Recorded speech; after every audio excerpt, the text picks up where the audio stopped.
شراب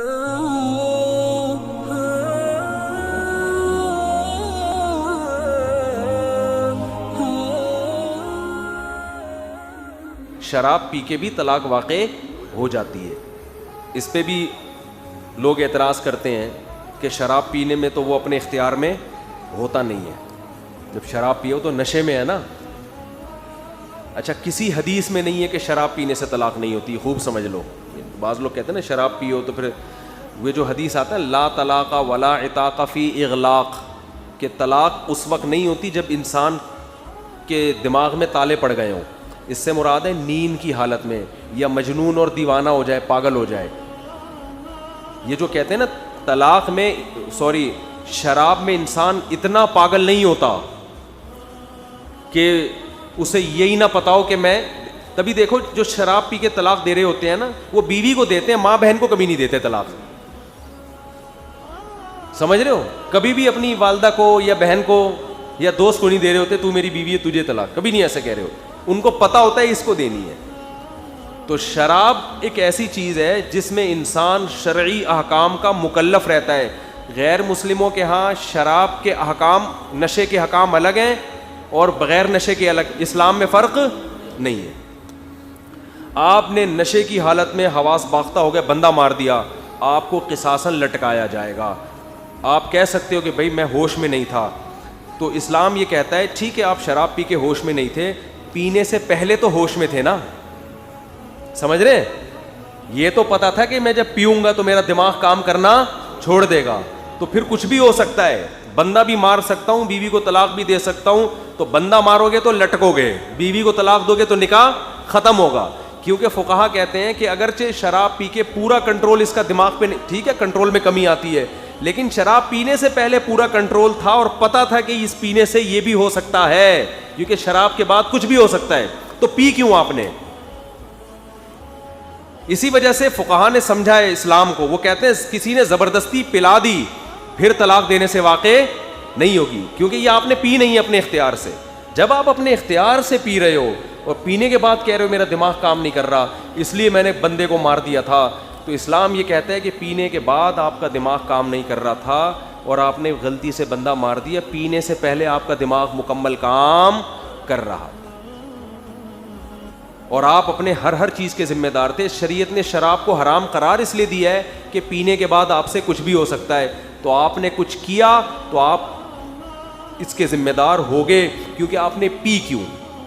اس کی مثال ایسے, آپ نے بندوق میں گولی لگائی, ایک خالی بندوق تھی, آپ کے خیال میں خالی, آپ کو پتہ نہیں تھا یہ خالی ہے یا بھری ہوئی, آپ نے وسیم بھائی کے یہاں رکھی, بولا میں ٹرائی کر کے دیکھ رہا ہوں کہ اس میں گولی تھی کہ نہیں تھی, ٹھا کیا اور چل گئی, مر گئے. لٹکایا جائے گا کہ نہیں لٹکایا جائے گا؟ آپ کہہ رہے بھائی مجھے کنفرم نہیں تھا کہ اس میں گولی ہے یا نہیں, میں تو ٹرائی کر رہا تھا.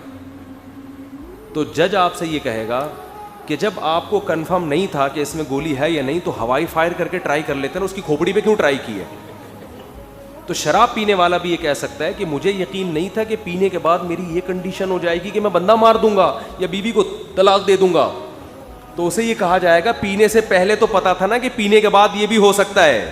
کتنے لوگوں کے ساتھ, وہ تیرے ساتھ بھی ہو سکتا ہے, تو کیوں پی تو نے؟ سمجھ میں آ رہی ہے بات کہ نہیں آ رہی ہے؟ تو اس لیے آج کل بہت کیسز آ رہے ہیں شراب پی کے بیویوں کو طلاق دیتے ہیں, پھر کہتے ہیں ہائے ہائے. اس میں لوگ ایک اعتراض یہ بھی کرتے ہیں کہ پی اس نے ہے, سزا اس بیچاری کو مل رہی ہے. شراب پی اس نے ہے, طلاقوں کی سزا کس کو مل رہی ہے؟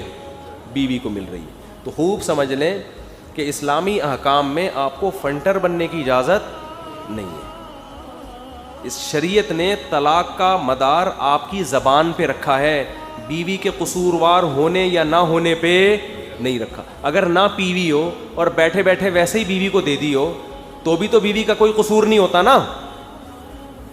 کیا خیال ہے بھائی؟ ایک آدمی ویسے ہی بیٹھے بیٹھے بیوی کو طلاق دو, گھر تو بیچاری کا برباد ہو گیا, تو اس کا کوئی قصور تھا اس میں؟ تو شریعت میں طلاق میں یہ نہیں دیکھا جاتا کہ بیوی کا قصور ہے یا نہیں ہے, شریعت میں دیکھا جاتا ہے آپ نے زبان سے لفظ ادا کیا ہے کہ نہیں کیا. قصور ہونا نہ ہونا یہ ایک الگ بحث ہے. قصور نہیں تھا تو پھر آپ کو ملامت کی جائے گی.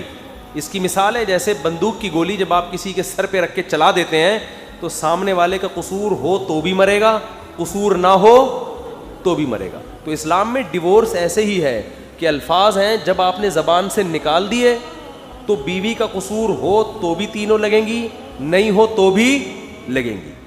سمجھ رہے ہو؟ اب اس میں حکمتیں کیا ہیں یہ ابھی ٹاپک نہیں ہے. حکمتیں اس میں بڑی حکمت یہ ہے کہ یہ مرد کو یہ اختیار دیا گیا ہے کہ وہ اپنی مرضی سے نکاح ختم کر سکتا ہے اپنی زبان سے الفاظ ادا کر کے. باقی وہ ظلم کرے گا تو وہ ایک الگ بات ہے, وہ تو پھر دنیا میں تو انصاف نہیں ہوتا نا. آپ اپنے اختیارات کا غلط استعمال کر رہے ہو تو اس پہ سزا ملے گی. تبھی حضرت عمر کے پاس کوئی طلاقیں دے کے آتا نا دھڑ دھڑ تو پہلے کوڑے لگاتے تھے اس کے, لیکن بیوی کو کہتے تھے الگ ہو جاؤ. اس کو اس ظلم کی وجہ سے اس کو سزا ملے گی, لیکن قانون چینج نہیں ہو سکتا. سمجھ رہے ہو کہ نہیں سمجھ رہے ہو؟ تو اس لیے شراب میں ایک بڑا نقصان یہ بھی, آج کل شرابیں بہت لوگ پی رہے ہیں اور شراب میں پی کے طلاق دیتے ہیں, پھر کہتے ہیں یار ہمیں تو پتہ ہی نہیں تھا کیا ہو رہا ہے. تو تمہیں جب یہ تو پتہ تھا نا کہ تم پی رہے ہو, تو آپ شراب پی کے کسی کو بندہ مار دیں گے, شراب پی کے آپ ایکسیڈنٹ میں بندہ مار دیں گے, اسلام آپ کو معاف نہیں کرتا, اس میں کوئی معافی نہیں. ہاں کسی نے نشے کا انجیکشن زبردستی ٹھوک دیا ہو تو ایک الگ بات ہے, پھر نہیں ہوتی.